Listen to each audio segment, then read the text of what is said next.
Hi, everyone. This is Kathy Linz. I am thrilled to have you join us for creating a trauma-informed workspace. I hope everyone has had a great conference so far. We're going to have a chance to actually talk a little bit more about what it means, what is trauma, what does it mean to be trauma-informed, and how does that actually apply in our work businesses that we do. Chad, I'm going to have you go ahead and let's move forward for the next slide. Just wanted to do a quick introduction of myself. I hail from Wisconsin, so it's nice to see some of my neighbors who have joined us for this conversation. I myself am someone, typically most of you will say, oh, I know her for supervision. I know her for fundraising. I know her for all of those areas. In this particular case, mental health is one of the topics that are near and dear to my heart, just because I've seen so much out in the world. And I've had a chance to spend some time with some of the different agencies and really look at our opportunities to speak up more so that we can do better for some of the people in our communities. I say that because in all of my workshops that I've done with AmeriCorps members, AmeriCorps Vista members, sponsors, site supervisors, mental health comes up quite often. And so it's that opportunity to make sure that we really recognize how many people are impacted. I think that one of the greatest experiences was coming from a presentation I was doing and having one of the members come back going, my facilitator gets me. She gets what I'm going through. And it was just that connectiveness for that moment for folks so that we really do understand what it is they're dealing with. I'm going to go ahead and have us move forward. The session outcomes is building that awareness of trauma and its impact, generating some buy-in for a trauma-informed approach, supporting a culture of staff and volunteer wellness, and hiring a workforce that embodies the values of trauma-informed care. And really, what can we do to create a safe physical, social, and emotional environment?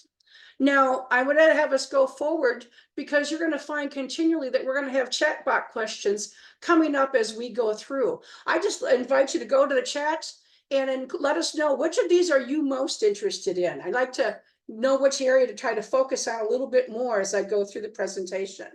So please, if you would, of those different outcomes, what are the things that you're most interested in?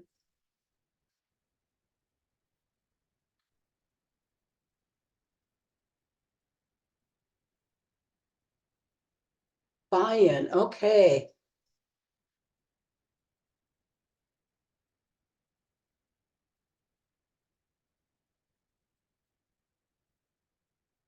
Perfect, wonderful. Thank you for the feedback. I see it's coming in fast and furious, which is a wonderful thing. Chad, while they're finishing up typing what they're typing, I'm going to have us go ahead and move forward. In this particular case, I wanted to really ground us in the idea of mental health and the continuum of mental health. It's always interesting to me when we have a conversation around this particular topic, how often people go to illness. Oh, we're going to talk about those people. And I just always invite us to step back a minute and just remember we all have mental health. We all fall somewhere on this particular continuum. And at any particular day, that's really going to influence how we're doing at that particular day. You know, we could be healthy, but something comes at us at that particular day and we're reacting or we're not doing well at all. We can be someone who has a diagnosis for mental health challenges and still actually be falling in the healthy category. So we've got that whole spectrum going on. And I think it really helps level the playing field and help us remember that we're all in this together, looking at mental health as an area. Chad, let's move forward. Part of that is really understanding, like, what are they pointing to when we talk about trauma? And it's that extreme stress that's brought on by something that's shocking, something we just never expected to happen, and it overwhelms our ability to cope. You know, that moment of overwhelm, that moment when we just feel like I feel so helpless, I'm so afraid, the horror of what I'm facing right now. Those are the types of events that we're pointing to and starting to take a closer look at. It might be something that you've witnessed, or it's something that you've experienced directly yourself. Chad, let's move forward. I want to talk a little bit about what SAMHSA, the Substance Abuse and Mental Health Services Administration, looks at when they talk about trauma, those events, and they refer to it as the 3 E's in traumas. This is going to be a series of clicks forward, so I'm going to have you do the events and then the one more right behind it. It's those events that we're talking about that people often for a long time thought, oh, that's what my trauma is. It's the event. In reality, as we continue to do work in this area, we find that it's the experience. And we're going to go move forward and to talk a little bit about the fact that whatever it is that we're experiencing, and for some people, they refer to it as the wound that's left behind, the reaction of what happens inside of myself in the face of whatever the circumstance or the event is. And if we move forward for the very last click on this particular slide, we're talking about the effects, what impact it has on us, physically, socially, emotionally, spiritually. That is the thing that we start to take a little bit closer look at. And it's so interesting because folks oftentimes may not always connect the difficulties they may be having to something that they've experienced in the event and their experience that they had. It sometimes shows up in ways that they don't always think about later on. We're going to talk a little bit more about what that looks like as we go through. I just want to highlight the fact that they point out that at this point, 61 to 85% of males and 50 to 77% of females are exposed to trauma at some point in their life. That's big numbers. And some of these numbers are a little bit older. Before all the COVID numbers are coming through, COVID had an even bigger impact on some of these things. If you go to your workbook, you're going to find that we've just talked about the 3 E's on page 4. And if we go to page 3, we're talking about all the different types of traumatic life events and experiences that one might see. I just invite you, as you're looking at that page, and Chad, if you do one more click, we have a chat box there. I'd ask you to just add to the chat box, are there any other traumas that we should add to this list, events that people might have experienced? And thank you, Chad, for noting that the workbook is in the workbook workshop page. If you haven't grabbed it already, it's available for you to look through. And if you don't have it here handy, go ahead and feel free to add in what are some of those examples of things that might be considered traumatic events.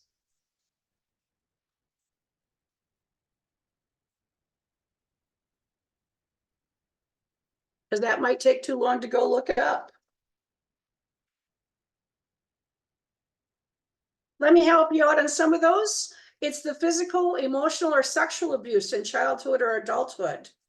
In childhood, it might be neglect, death of a parent, divorce, family life that included drug addiction, alcoholism, parental incarceration, violence, rape, serious medical issues or disease, war, combat, uncivil arrest conditions, hurricanes destroying homes, natural disasters, hunger, exactly. And it's interesting enough, things like medical treatment. Sometimes medical treatment gets added into some of the things that people experience, being unhoused.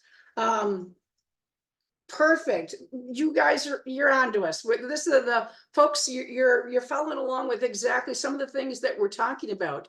What I appreciate is the National Council for Mental Well-Being, the same people who put out Mental Health First Aid.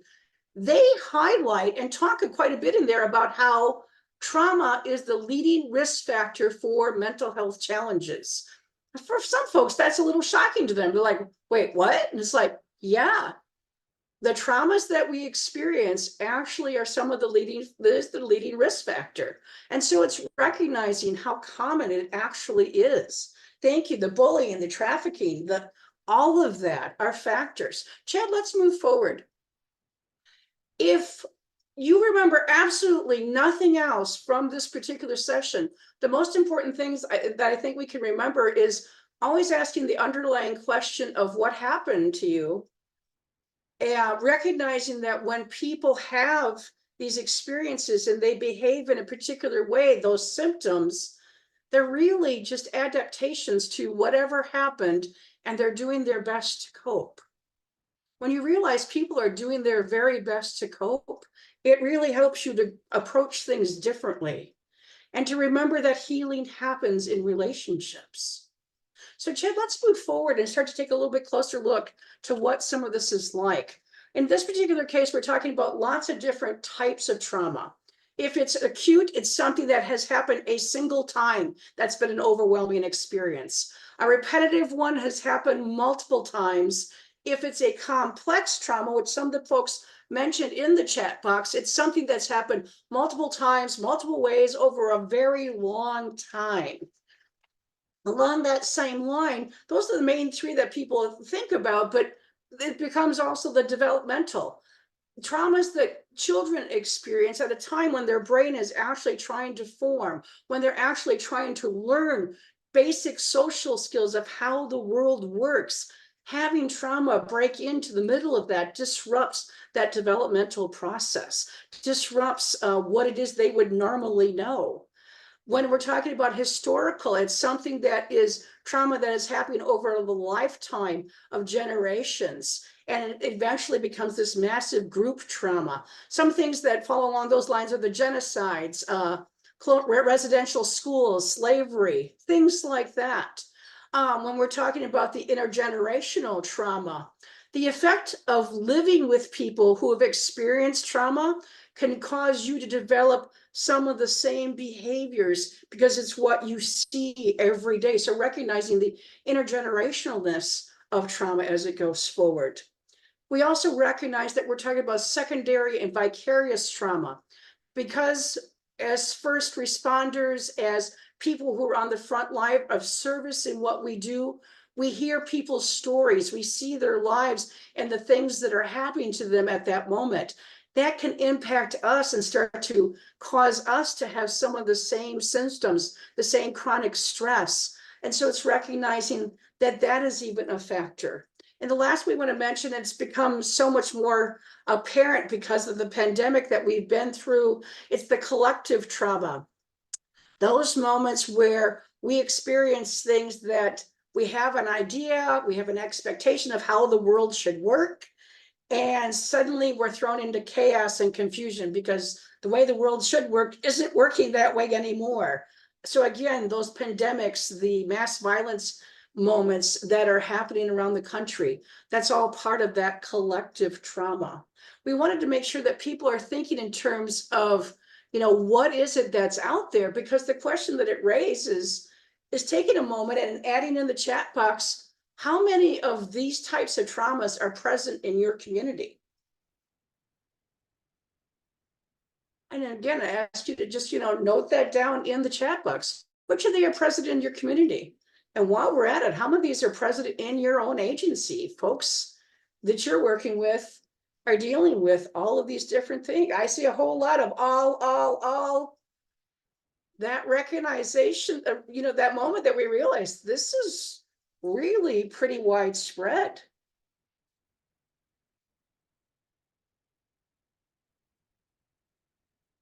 Chad, I'm going to have you move forward and just take a moment to try to help us understand what's happening in the brain. How did we get to this particular point?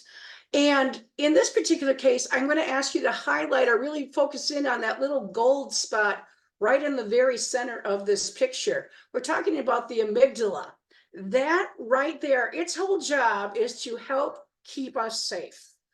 And what it does when it does that job, it's not a huge part of the brain, but it's an important part where every sense that comes in through our five senses, so what we hear, what we see, what we taste, what we feel, all of that comes in, and the first place that it goes is through the amygdala. And the amygdala is sorting through it all, taking a careful look, as careful as it can, and say, have I seen anything like this before? If it has, it thinks to itself, was this good or was this bad? If it's good, I'm not that concerned about it. If it was bad, I am going to intervene right here, right now, so that I can do something about it. And all of that happens at the subconscious level. It will actually hijack and take over the body, the brain. And in that moment that it does so, all of those abilities to think clearly, to anything that rational thought, all of that gets shut down. Because right now, in that moment, the amygdala is all about how do I save the body? How do I keep everybody safe? Rational thought is shut down. Timekeeping gets shut down. So in that moment that the amygdala is doing that, we can't tell if it's right now or if it was before. It feels very real for right now. So that's what's happening oftentimes in the brain when an event happens that triggers us, when something comes back to mind. Let me see if I can give you a little bit better example of this. I'm going to move forward just a slide, just one slide, stop right there. And I want to tell a story about spending some time going to the park. And it's a nice time of year. We can be outside. We can walk the path. We'll see these trees that are just having these great little blooms that are coming up, flowers in the spring that are coming up, all kinds of beautiful colors, little rabbits running around. Just a gorgeous thing to see. And then all of a sudden, I'm like, wait, I just see something long and brown and squiggly. Whoa, something just happened. And now I find myself now standing at least 15 feet back from where I was just a moment ago. And I'm thinking to myself, wait a minute, why did I move? What's going on? Why did that just happen? Now, I start to take a look, and Chad, I'm going to have you move forward just one click. If I look ahead and I see it's a snake, I'm thinking to myself, ooh, well done, amygdala. Thank you for moving me. I did not want to be near the snake. For those of you who love snakes, I apologize, but no, I don't want to be near that snake. That's the amygdala in action. It's taking in all this information from all of our senses and it's looking and say, is the body safe? And at the first sign of anything that it sees and says, oh, I don't think we're not safe, it's going to get into action.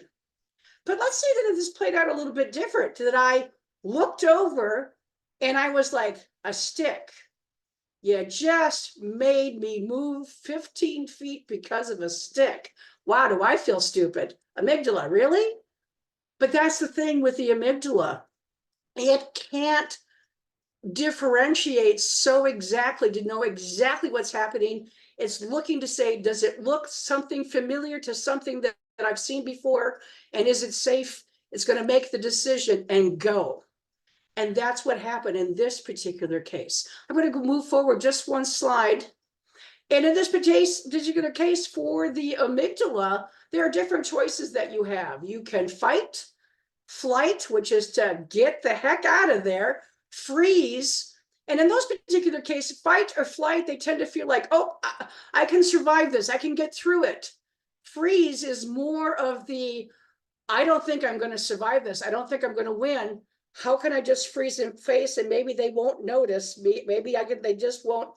Or fawn, which is more of the, oh, please play, like, how can I placate them? How can I try to divert them to not hurting me in this particular moment? All recognized as different reactions that could be happening. The amygdala is doing all of this and picking a response subconsciously. We don't even recognize that it's actually happening until our frontal lobe actually catches up. And at that moment, it's kind of like, wait, what just happened? It's trying to figure it out because it now has to play catch up from the amygdala and how this plays.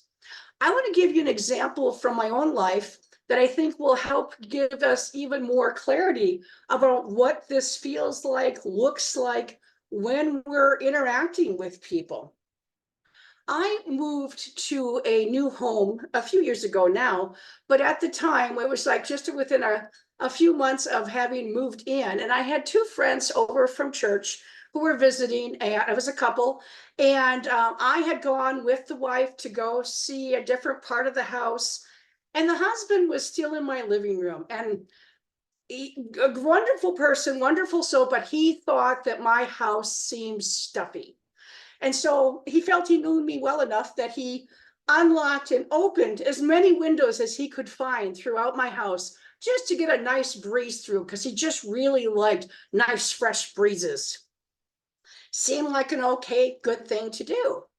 I returned with the wife, and as soon as I saw the windows open, I had a complete meltdown. I was sobbing. I'm looking at him and I'm like, what have you done? This can't be like this. What have you done? And, and he's just like deer in the headlights, like, Kath, wait, I'll shut them. No, you don't understand. I have to know. I have to know. And I realized people who are hearing this would be going, wow, that's a pretty over the top reaction. That's the thing that tends to happen with trauma. Things that seem like completely bigger and above what we're dealing with right here and now happens. And we're wondering, like, the most natural thing in the world is to go like, well, what's wrong with her? While it's the most natural question in the world, it's actually not terribly helpful. What would be more helpful is the question of what's been done to her that would cause her to behave that way. But here's the other truth. If you turn to me at that moment and ask me, so what happened to you that you're behaving this way? I wouldn't be able to answer you. It goes back to what I said earlier about the amygdala that's operating subconsciously and shuts down rational thought. I wouldn't even be able to begin to answer what you're asking me. So then it becomes the question of, well, then what do I do? I mean, what now?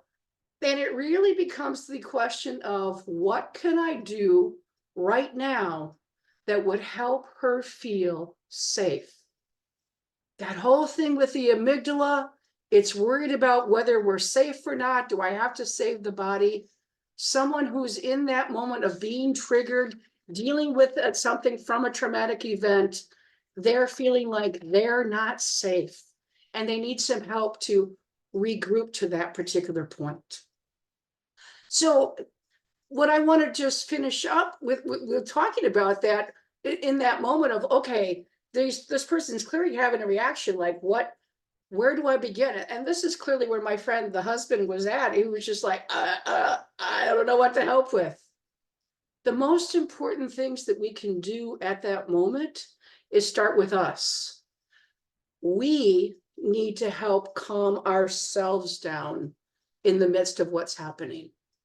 For a lot of us, that's going to mean taking a breath, taking a series of breaths, remembering that I don't want to have big arm reactions. I don't want to do anything that causes their amygdala to become even more fearful. So I want to bring my action and activity down, arms to very low, small movements, if any at all, calmly lowering my voice, slowing down so I can be present with who they are.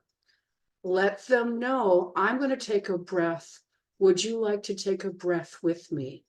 In the process of doing that, I actually help someone co-regulate with me to be able to slow themselves down as well. I can actually be that anchor for them in that moment. Once they've had a chance to breathe, I may ask them to hold it in, count 2, 3, 4, 5, breathe out, 1, 2, 3, 4, 5. And as I see them calming and the amygdala calming down and the rational brain starting to come back, it may be a great time that I can then say, can you tell me what color this book is? The book is blue. Okay. Can you find anything that's red? Can you find anything that's green? I can see clearly I need to help them get grounded once again in the here and now. As I'm helping them ground to the here and now, their thinking skills are going to come back online. they'll start to realize I'm back in the present. What I was afraid of isn't happening in this moment, but I couldn't tell that because of the amygdala. That's the opportunity that we have. You know, now people always ask me, well, Kathy, like, what was that really about? Like, what was happening? There's two parts to that story. One, I can talk about it now, what happened, but the other side of that is we don't actually have a right to know someone's vulnerability story. So we have to be aware of, in that moment, when someone felt very vulnerable, very afraid, they get to decide, they get to choose whether that's something that they share or not share. In my particular case, there was an attempted break-in at my house. The officer came, and what was particularly frozen in my mind was the fact that he said that the group of people who tried to break in, he said if they had found a single window unlocked or open, you would have had company last night based on the evidence we're seeing, and it would have gone very badly for you. In that moment, my amygdala was well aware that if the window was open, if it was unlocked, I was in imminent danger as far as it was concerned. And what is it that I needed to know? That they were in fact shut, that they were in fact locked. I can tell you that now, 15 years later. At the time, I couldn't have done that. But again, this is where we get to work with people for where they are at that particular moment. Chad, let's move forward. It's being aware that for some folks who've experienced trauma, of that number, 11% will go on to develop post-traumatic stress disorder, where they have the hyperarousal, the nervousness, the always waiting for the next thing to shoot a fall. They're re-experiencing things because of dreams and nightmares, and also they withdraw, they avoid things that remind them of things that have happened to them in the past. Recognizing that that can have a play in how they interact with us as we do our work.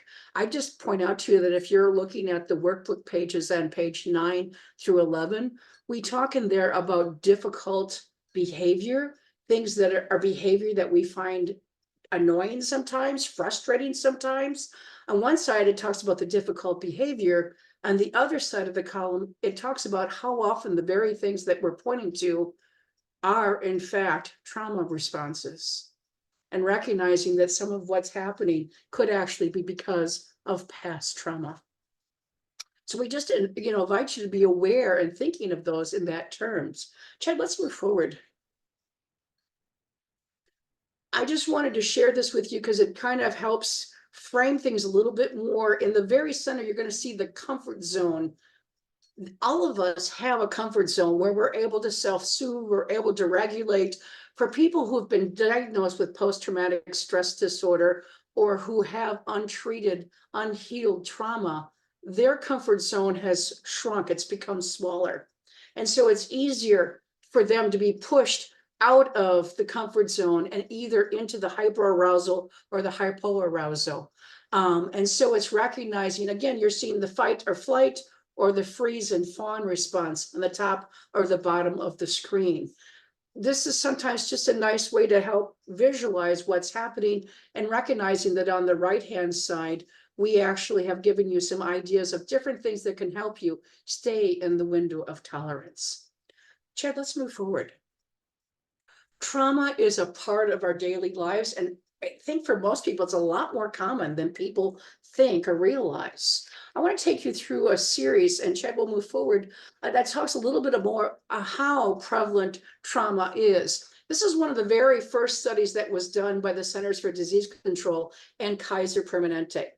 I just want to acknowledge on the front end that it was one of the first. There are definitely people who are critics of some of it, and some of it justified.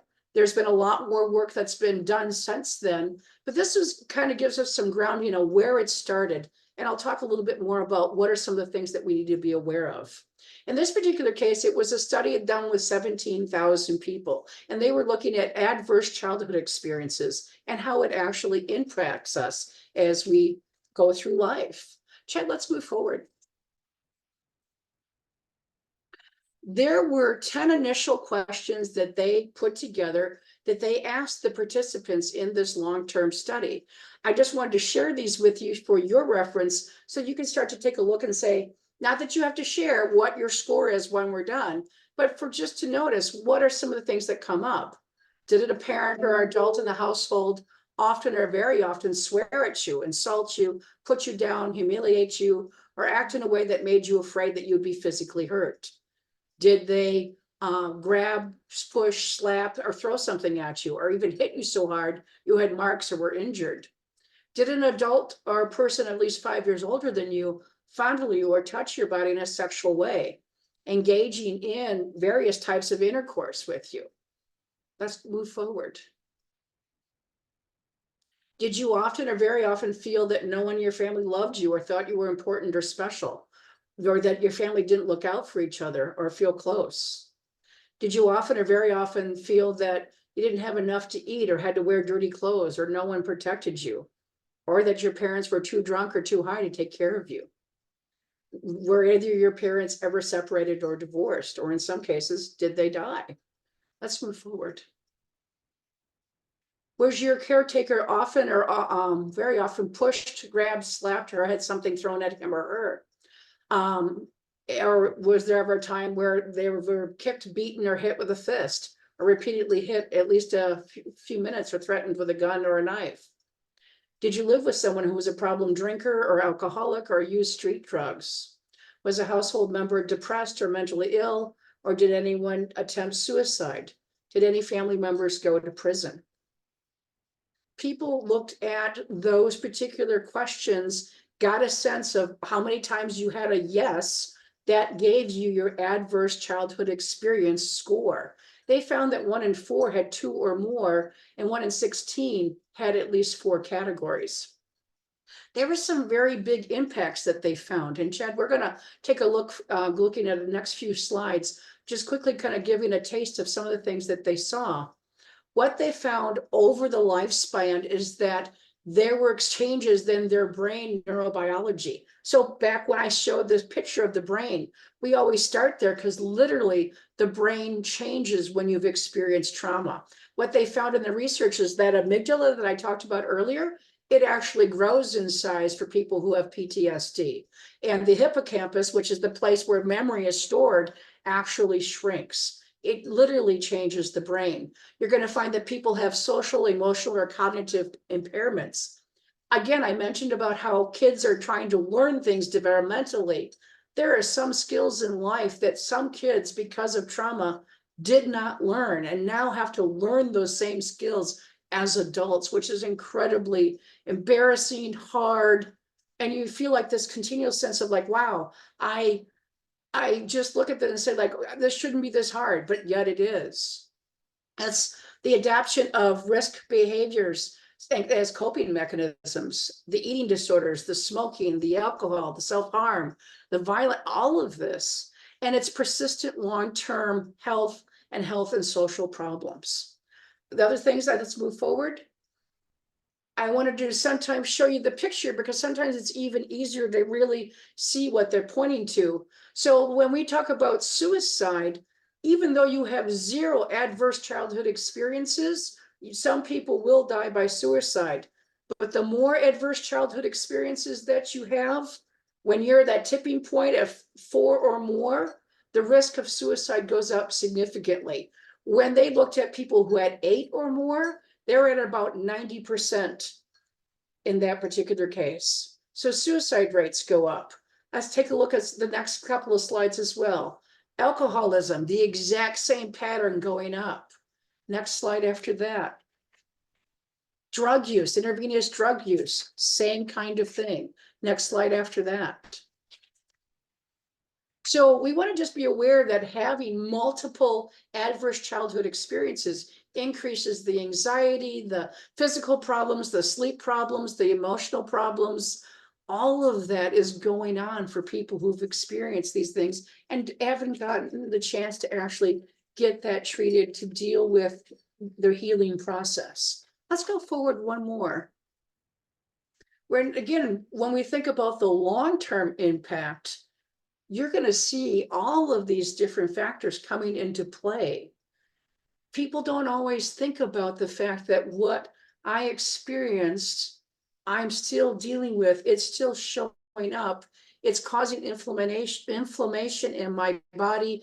It's causing sleep problems. It's causing all of these things which are wreaking havoc on the body, which then actually causes and ends up with some of these different pieces as we go forward.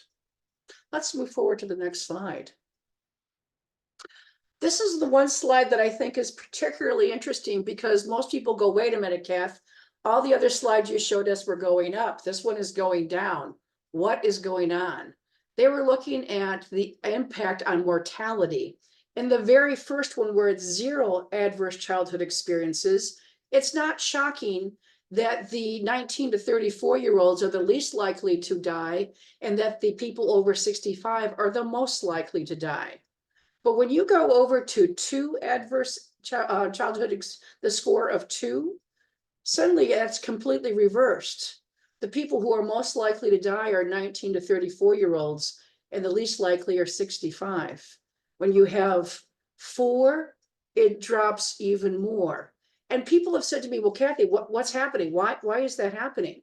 What that's indicating is that by the older ranges, the more adverse childhood experiences that you have, the higher the number of score that you have, the more likely it is that you've already died by the time you get to the upper ages. And so it's, and for people who are at 8 or more, they see a 20-year drop in how long people live. It has such an impact on their life.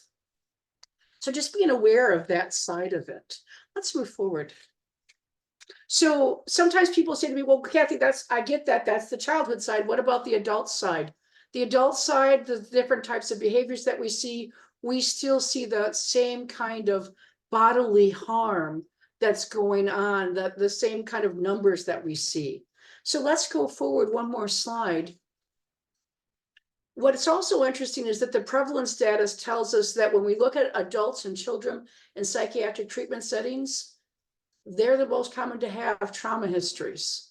A sizable number of people with substance use disorders have traumatic stress symptoms that are interfering or making it difficult to maintain sobriety.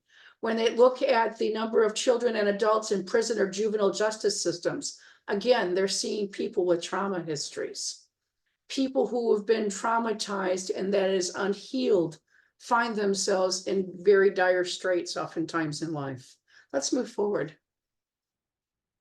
So the bottom line in all of this is it matters, the trauma that they have, and quality healthcare, human service, and social service organizations that are willing to address the impact of trauma make a big difference for every single person that's actually coming through and working with them in their organization. So what are your ahas so far? I just want to ask you to go to the chat box. What kind of things are coming to mind?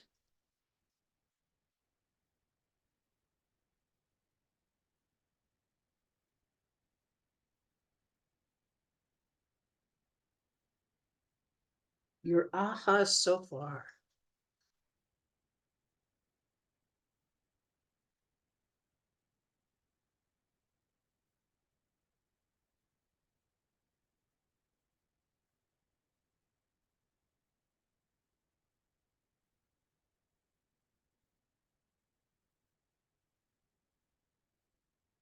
We're talking about the huge number of men and women who have experienced trauma. It's more normal than not.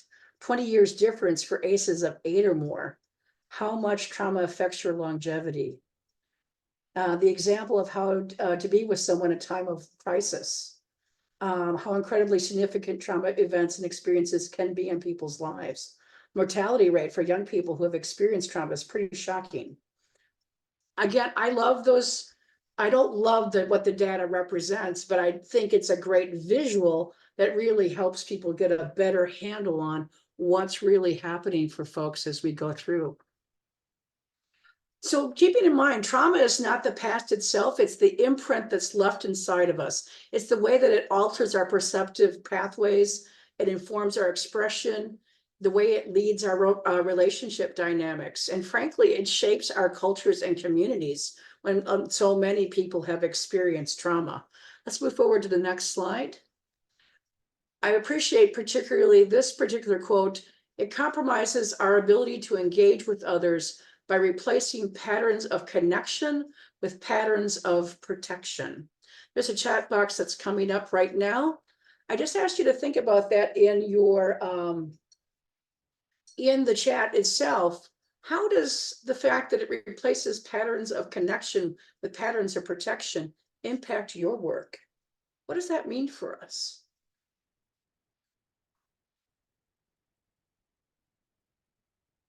And Andrea, I appreciate your comment that says it's not news to me, but it always strikes me how much society demonizes the symptoms of trauma without awareness that it is trauma symptoms.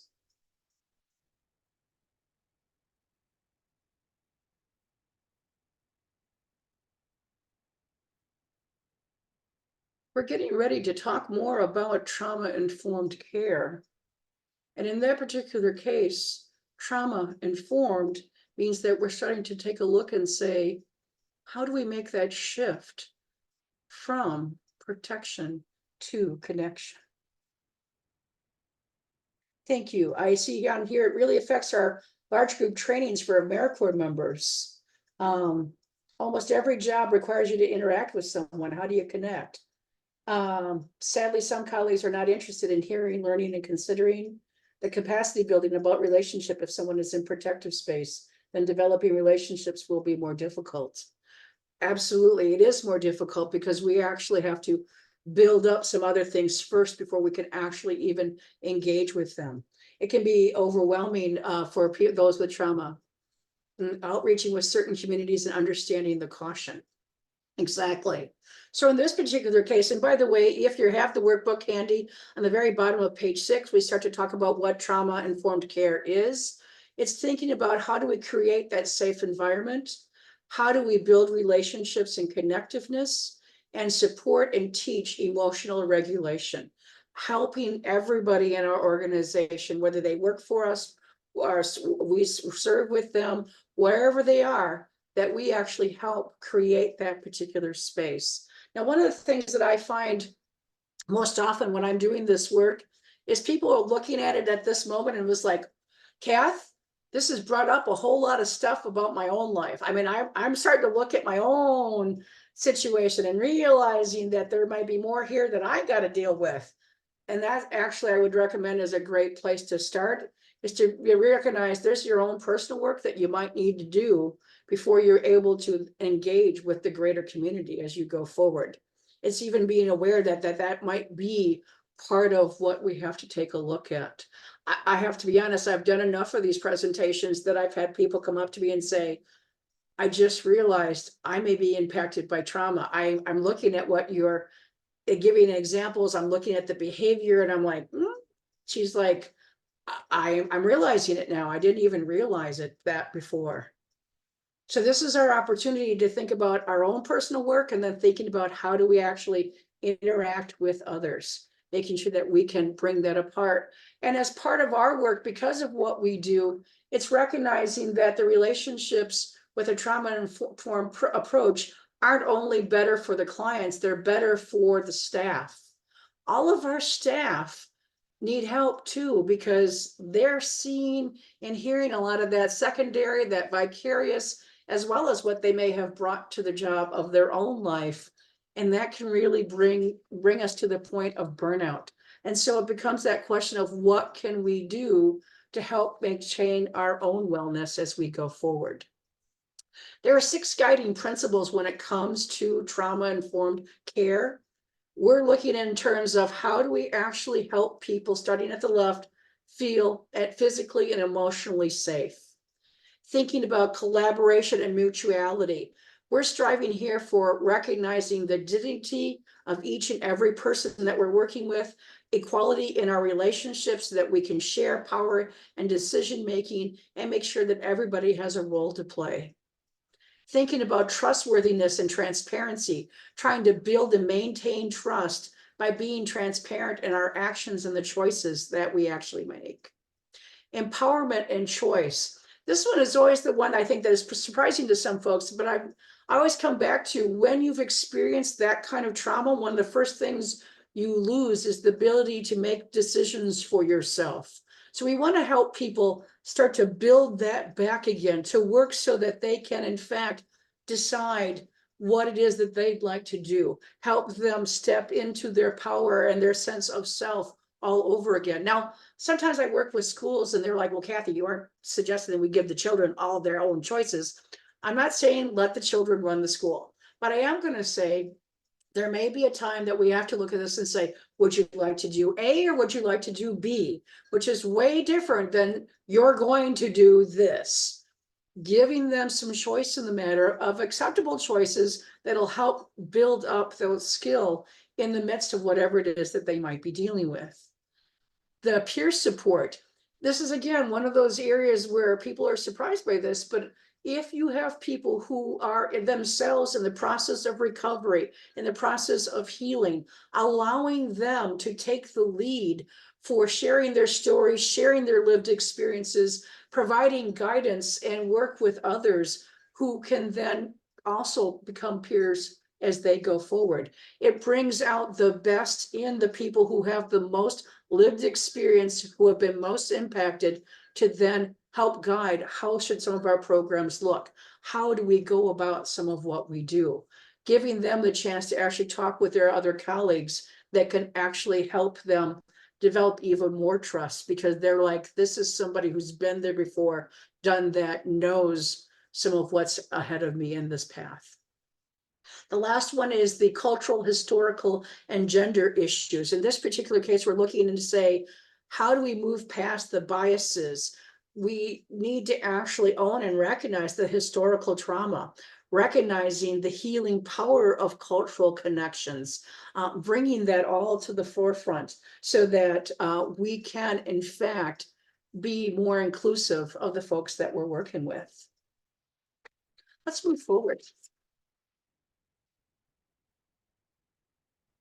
So there's 4 areas that we're thinking about when it comes to trauma-informed care. The very first one is realizing that there is trauma, how often it happens, how it can affect people and communities. I've hopefully just given you an example that we can then share to say, here's what's actually going on in the world when it comes to trauma. If we can start there, then we can start to recognize and realize, here are some of the signs and symptoms of that we might see in trauma in our communities, in our organizations. And so we can go, okay, I've now identified some possible spots. Now I get to actually choose my response. What makes the most sense? How can I create that sense of safety? Thinking about incorporating all those other principles when it comes to trauma-informed care. One of the most important ones is resisting re-traumatization. In this particular case, it's not causing, we're trying to avoid causing people to relive things that they already have before. Thinking in terms for some folks of, is it easy to actually enter our entryways, or might they be small spaces and big crowds of people that they have to get to? For some folks, that will be difficult. I see all the warnings that come out for the 4th of July because it's almost summer. Thinking of all the veterans who, when they hear fireworks going off, they aren't thinking fireworks. They're thinking the other bombs and everything else that they experienced when they were in war.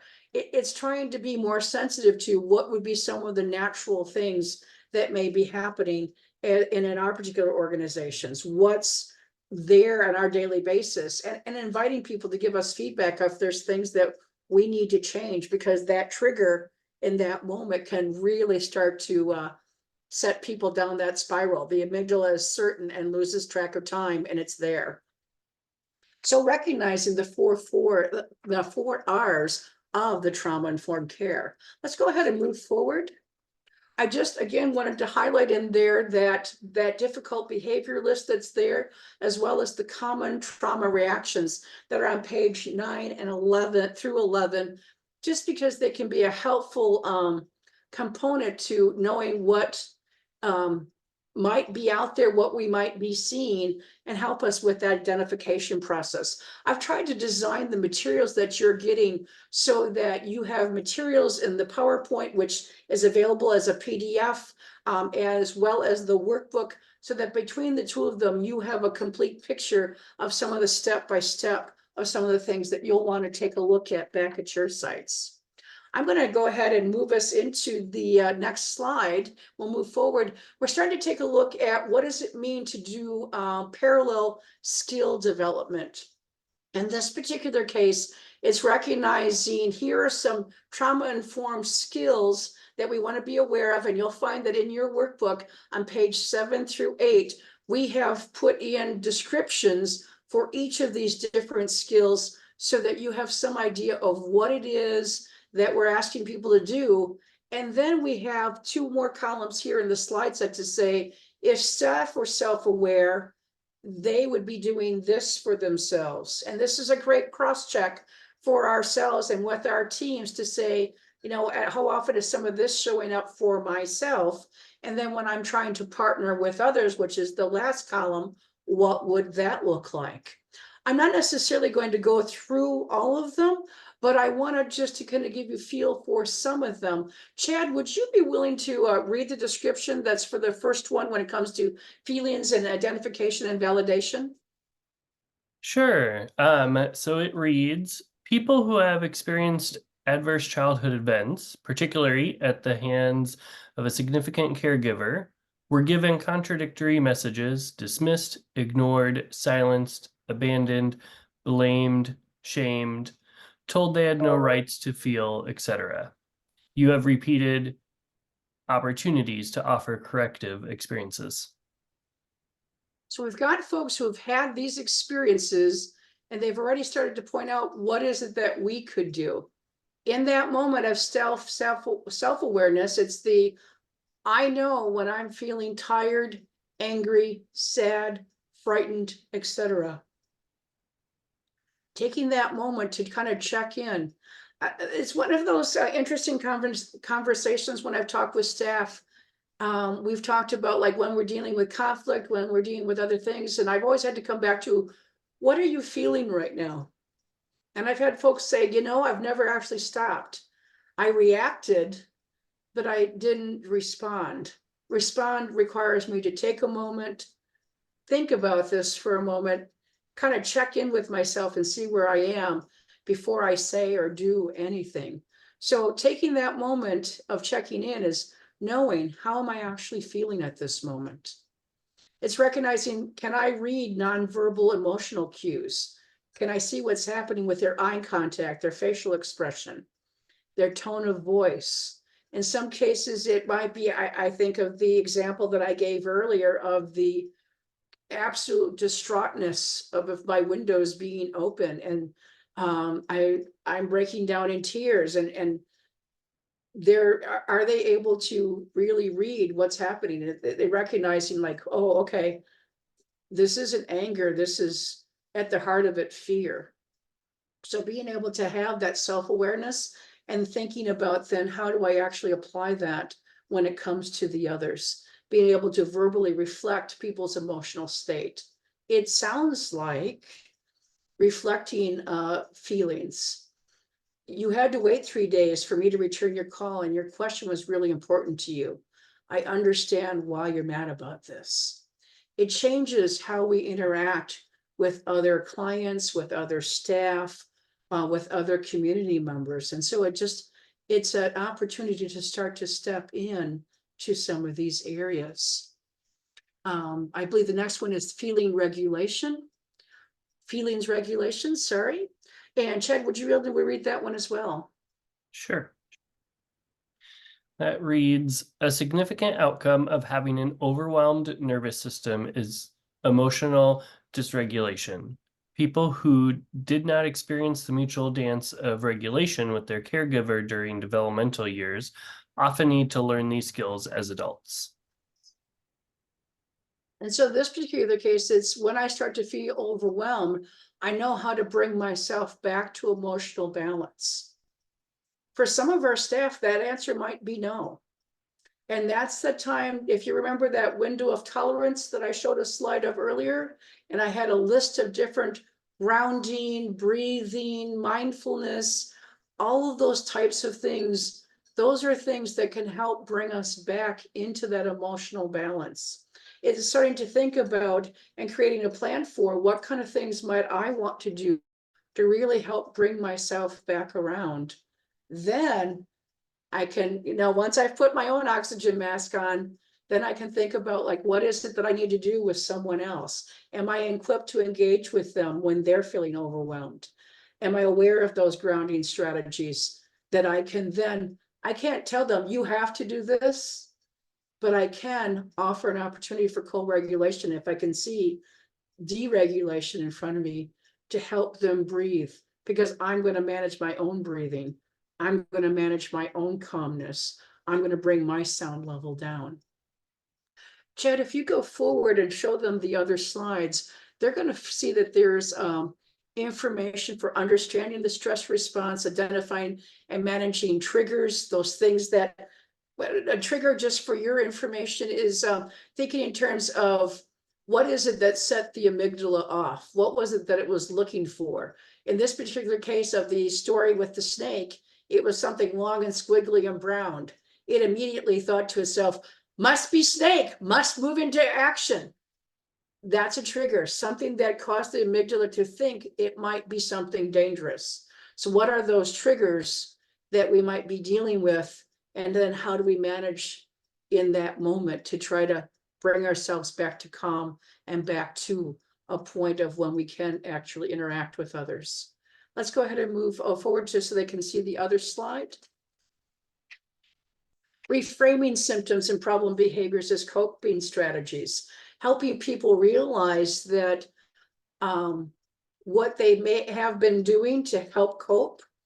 How many of you have found that sometimes some of us may be emotional eaters? We may watch a lot of TV. We may have more wine. We may have any of those kinds of things. It's recognizing that those are sometimes coping strategies. Now, sometimes they could be very appropriate. There may be other times where maybe what we've chosen isn't the most appropriate thing that we could be doing. It's recognizing, is that the case? And is that something that I want to keep doing? Sometimes they haven't even necessarily recognized that that's what they were doing. They were coping, trying to find a way to cope with what was unhealed in this trauma. And so now it's that opportunity to recognize that. The last one that's on there is responding to trauma disclosures. It's recognizing that I am going to probably hear about other people's trauma as I do this work. Am I made sure that I'm clear on myself and who I am? And am I doing things that are going to help be there for my own self-care, ways that I can debrief, people that I can talk to, ways that I can take some time for myself so that this doesn't become a form of trauma for me because I've heard secondarily or lived vicariously through other people's traumas, and helping them with the work that we're doing. This is one of the conversations we've been having as of late with some of the different AmeriCorps members, AmeriCorps Vista members, because we recognize how often they're out in the community helping people who are sometimes struggling the most, that need some of these assistance points as we go through. And the other one on here is the use of open, respectful communication and appreciation, ways that we can step into some of these items as well. Let's go forward. And we have setting appropriate boundaries and reasons for being, helping us really connect to why we do what we do, because that ultimately, when we get lost in the trauma and get lost in what's happening around us, we can lose sight of who we are in the world. It changes our sense of who the world, what the world is. And I'm going to go forward one more slide for self-soothing and stress management. I wanted to give people a chance to know some of the different strategies that are in here. In case you're looking at this and going, I have a self-care or WRAP plan.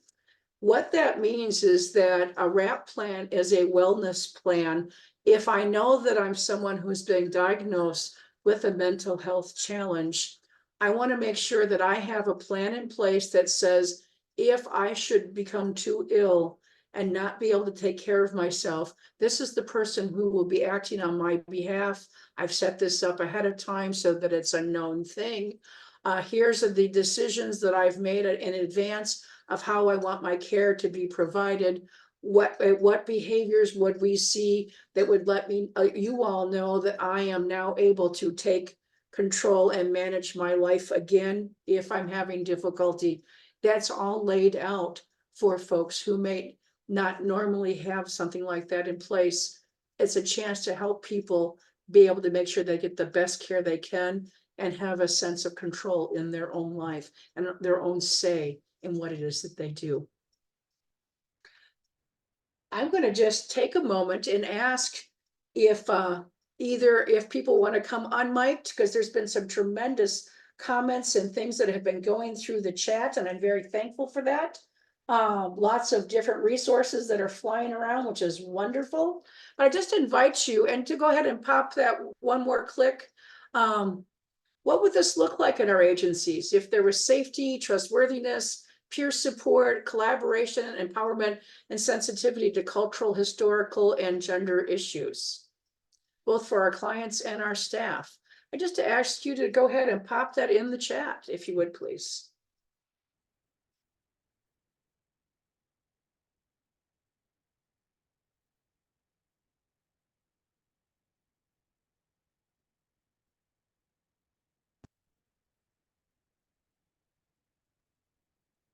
And folks, I'm going to do my best to try to get the chat because several people have made direct comments in here. So I'll try to make sure that I can follow up with those. Thank you. Retention for the programs would rise tenfold. Low turnover, higher retention. This would be transformative. We could heal by modeling and shifting our perspectives. Isn't that an exciting opportunity, exciting possibility to actually step into that, to make that happen? That's the thing that we have available to us. And there was another comment here that says, certainly requires some personal walls and boundaries to come down a bit, and some are not as comfortable, but ultimately helps with the overall work we're all trying to accomplish. True community impact thriving. Authentic relationships will be built among members. It will be a far more diverse core of who steps into the arena. Absolutely. That's the opportunity that we have. I just want to share one more series of slides that talks a little bit more about how we can get at this. Because one of the things that I find to be true, if we truly want to have trauma-informed care to be implemented, to be actually at play, it always starts at the top. We have to think about, have we got our organizational leadership on board, ready to do this kind of work? And so in the slides that you see coming up, and there's a series of 3 of them, we're talking in terms here of what is it that we need to do across the different 6 principles of trauma-informed care, going back to the safety, the trustworthiness, the collaboration, the all of those. What is it that the leadership would be called on to do? And then what would it look like for the staff? I'm trying to give you some helpful ideas to be able to take back and talk about it within your organizations so that we can think a little bit more about how would we implement it and make this work at our particular site. In this particular case, when it's talking about choice, leadership involves the staff and the client representation in the organization for planning and evaluation. They work with the staff to develop career goals and promote opportunities for job development. There are systematic ways for the staff to give feedback to leadership regarding how trauma-informed care values are or are not being practiced. Those are some real key things that allow us to know, are we on target or are we missing anything? Let's move forward and go ahead and show the last slide. And talking in here about empowerment, how do we actually create that space for empowerment? the resources that we need, the training that we need, the time commitment, making sure that there's actually time built in, not as one more thing to do, but as we're going to actually block this off to make sure that's part of what we do, that we validate and address some of the policies and other barriers that might impede what it is that happens. Because once we have the leadership on board, it becomes much easier to then have conversations with the staff overall to take a closer look to say, might this live out? What would it look like? Now, one of the last things that I wanted to make sure that I covered and I said I would provide is, how do we hire for this? What do we look at? I started us off with at least some questions of, if you're looking to bring on new staff, looking to say, how can we do this particular thing? Here are some of the questions you might want to include. I want to be honest, in every topic that I've shared with you and showed with you, I've tried to give us an introduction, a peek, a look of what this might look like. Working on this is a much bigger process than just 75 minutes can offer us, but at least gives us an idea of some of the things that we could begin with, that we can continue the conversation and see how we can actually build. I'm going to now have us going forward one last slide. And I'm going to ask you to do one more click. So the question becomes, what's next for you? What do you want to try at your site? Again, I invite you to go to the chat box and go ahead and pop in some of your answers of what is it you'd like to try back at your site. Non-transactional partnerships came up. Healing is not a one-off event, program, and organization. Time is oppressive and healing is a process. Amen. Setting up training for our sites and members. And there's lots of loves and thumbs ups and other things along the way. Trying some of the interview questions, including much of this in our trainings. Facilitated staff-wide training at our organization.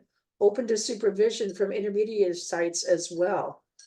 You know, great things that we can try back at our sites to see, you know, what else would we like to try? Where would we like to go with this? And Chad, I'm going to work with you to go ahead and, as they continue to put things into the chat, open this up for questions.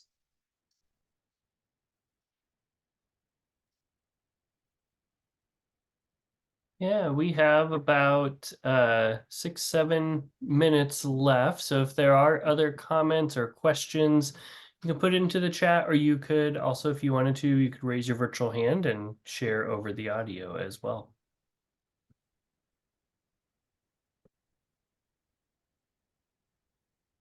People are talking about keep showing up, practicing the 5 senses, de-escalation, and rap responses among program staff. Some great things coming in the chat.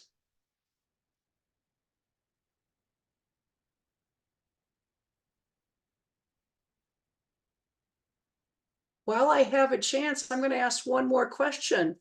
What are your biggest ahas and takeaways from today? If you'd be willing to either raise your hand or add that to the chat as well.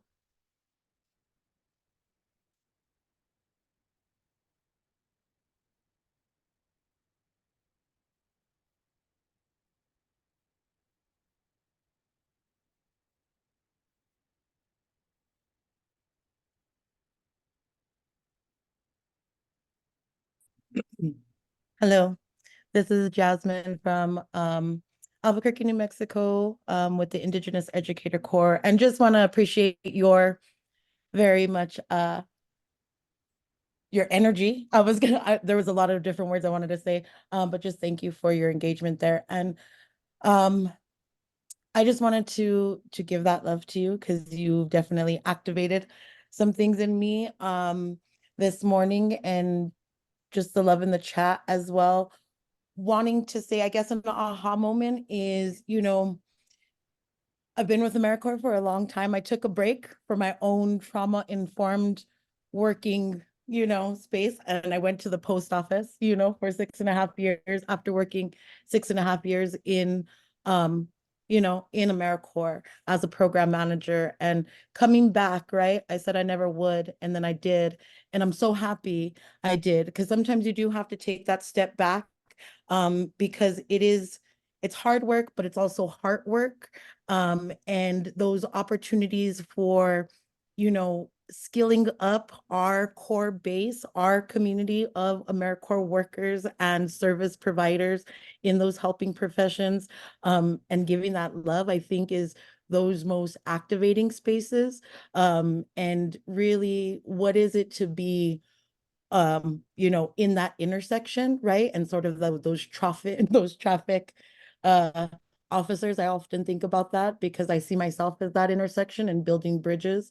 And how do we keep each other um grounded and focused in the work? And it is really this opportunity, but how do we show up in that work? And because oftentimes I feel you can spot a leader from a mile away. You can spot those who need support from a mile away. And how are we expressing ourselves in those moments, I guess. And I guess I'm not expressing myself very well right now, but I just wanted to add that because there was nobody talking. Thank you. Thank you. No, I appreciate it so very much. And it's that combination of things of knowing that we've established a network for ourselves. I'm thinking of, if we're talking about this at the leadership level, the leadership can't lead if they haven't built up their own network of how to debrief, how to process some of the things that they're dealing with. And so it's having that for our leadership, as well as then making sure that they model it, going and cascade it down to everyone else, that we have those spaces, we have people that we can talk to, spaces that we can go to. There are times where we just need a space in our office where we can just go to decompress from whatever we've just experienced at that moment. We need to be able to have that calm, that peace. So building it by design, with the structure, with the interactions that we plan and so forth. But thank you, Jasmine. There's one question here in the chat. Can you give some advice or strategies for getting buy-in to become a trauma-informed organization, especially for organizations that, are hard to change, or change is hard for them and tough? I know we only have a few minutes left, but any initial kind of bullet points you would share? Some of the things I'm just going to mention is that I'm sad to say that it always a lot of times comes back down to the dollars and cents. And one of the things that you all just pointed to was how much retention we would have if things would change. So if we can come back to what is it that's the value at that point, if we don't have to deal with the people leaving, the cost of trying to bring more people in, that if we are in fact helping to retain people all the way through, that right there would be huge to what happens within our agencies. Anytime that you're dealing with trying to change ideas, it's always how can I speak into their listening? What is it that they care about, that I care about, and how can I help bridge that gap to help them experience that? And we're also making an assumption sometimes that leaders haven't experienced trauma too, and that they may not realize it until that moment when they've heard this conversation, that there's more going on. That's probably the biggest thing that I've had heads of agencies who, as I'm explaining what trauma is, literally stopped and looked at me and said, Kathy, I just realized I may have untreated trauma. Welcome to the club. And now here's what some of the things that we could do to look at. And if you have other ideas, because I have to tell you, there are some brilliant people who are putting all kinds of things in the chat. If anybody else has things that they'd like to add, I'm more than willing and love to hear from folks. As people sometimes tell me as I'm training, move it over, sister, I can teach this part. Feel free.